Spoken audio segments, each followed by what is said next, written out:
wishes came together, and they all came true at the same time, and that's what we got. Yeah, because COVID was essentially like an asshole genie that gave us everything we asked for. We all wished. How many people were rubbing that lamp at the beginning of 2020? Just wishing away like, oh, I wish I didn't have to go into the office every day. Oh.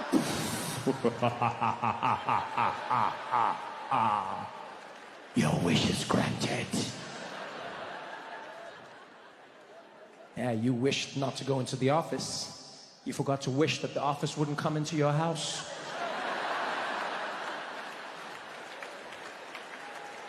Now you were stuck every day on Zoom, can't blink, gotta make constant eye contact. Yeah, had to find the one corner of your house that made it look like you had your shit together.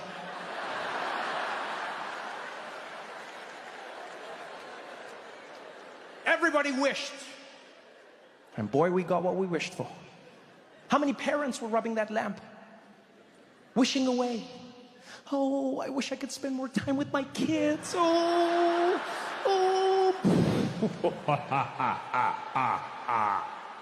Your wish is granted.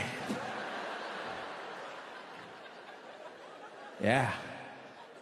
A lot of parents realize the only reason you like your kids is because you only know them part-time.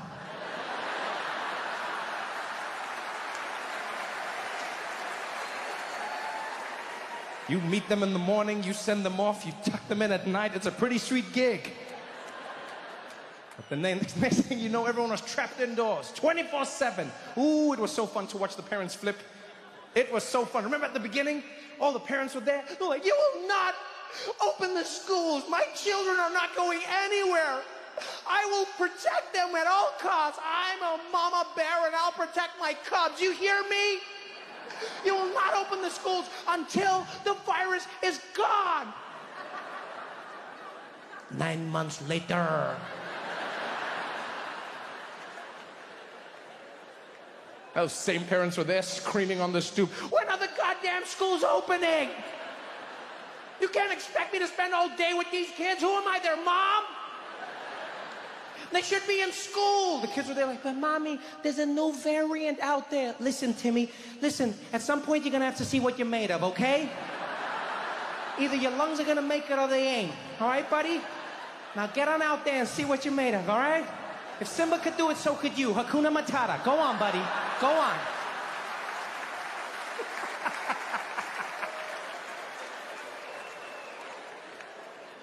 We all wished.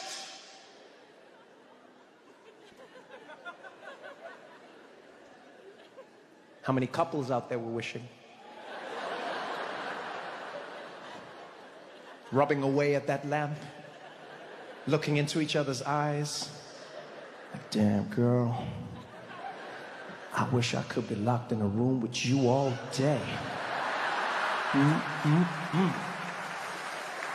Girl, I wish they would lock us up and throw away the key. The things I would do to you. Oh, yeah? What would you do to me? Girl, I wish they would tell us we could only see each other all day. All day. Your wish is granted. A lot of couples learned a lot during the pandemic. A lot of couples learned a lot during the pandemic. A lot of people realized that love may be unconditional, but like has a time limit.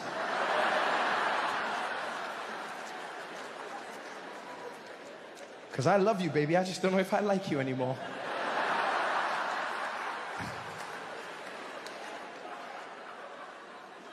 It all started as so much fun, remember? Oh, in the beginning, it was like a sleepover. Oh my God, this is so much fun. And then the weeks turned into months. The months turned into years. And at some point, you'd be sitting in the house with a glaze over your eyes.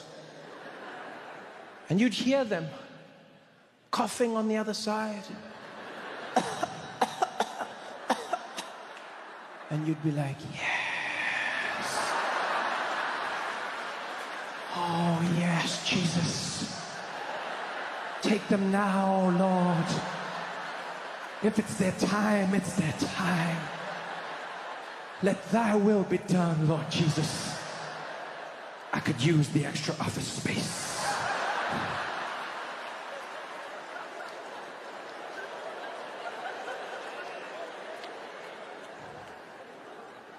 You know, one of the things that saddens me the most about the world we live in is that we oftentimes don't have the luxury to process the whys. We know that things happen. We feel the things happening to us, but oftentimes we don't make the time or we don't have the time to process the why. Why were we so angry? Why did we fight each other so much? We had no compassion for each other. We were the worst of ourselves. And you know, if you ask me, it's because we were scared. As humans, we become so comfortable knowing that we forget how uncertain life is. We get taught every single day that we know. We get comfortable knowing, so you think you'll always know. And what's the traffic going to be like? You know. What's the weather going to be like? You know. Oh, it'll rain on Thursday. You understand what a magic trick that is? If you had that technology 500 years ago, you were like, oh, it'll rain on Thursday. People would be like,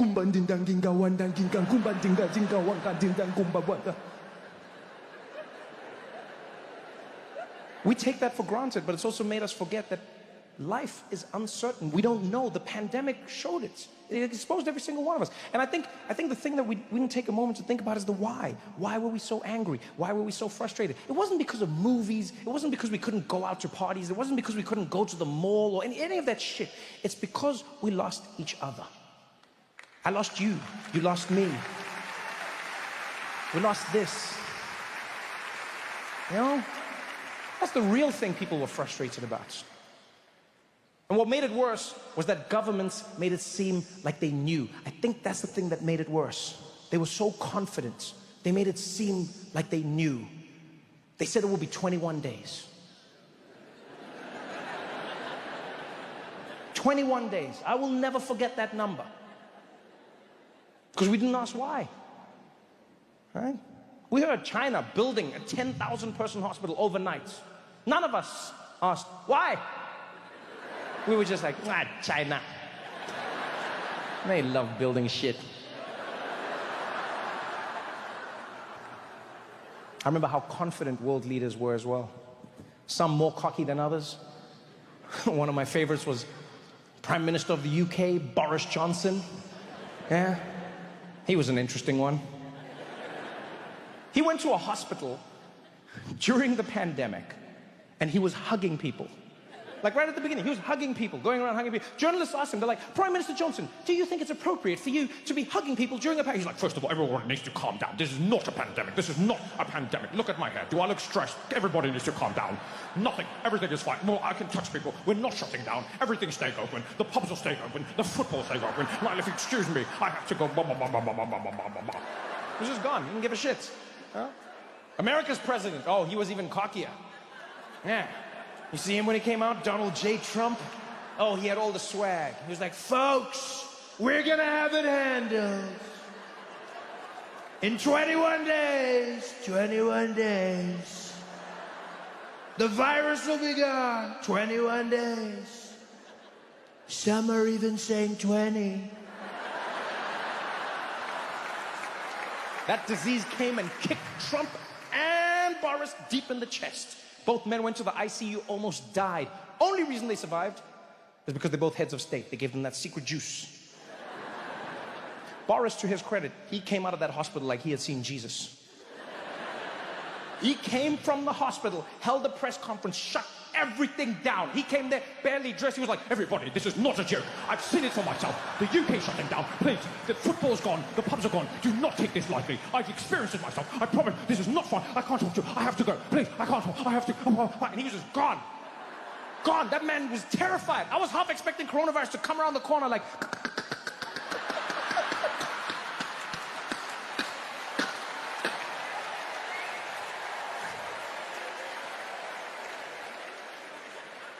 Trump, on the other hand, didn't give a damn.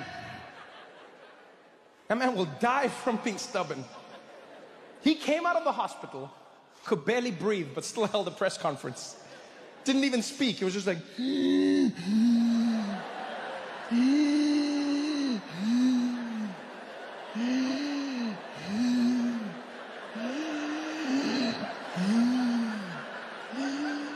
If I can do it, so can you.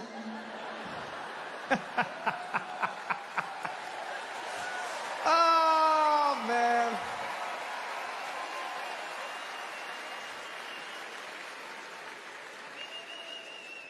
I honestly don't get how anybody voted for that man.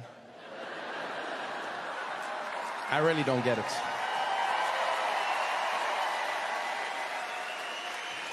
And by the way, I don't mean politically, right? I understand people will vote for the politics they want to vote for. I get that. What I don't understand is why people voted for him. What was even crazier was that some people voted for him and then were disappointed by who he was.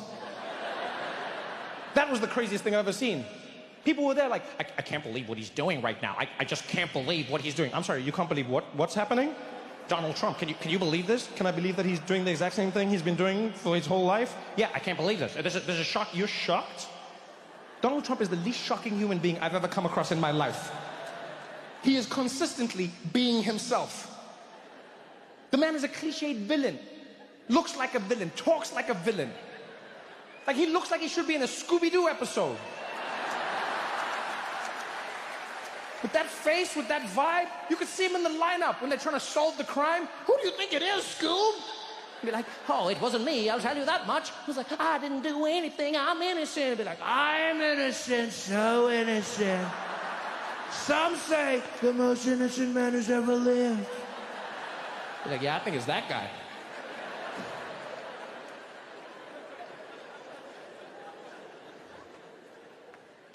I just don't get it. Why would you vote for? I mean, I get it, but I don't understand.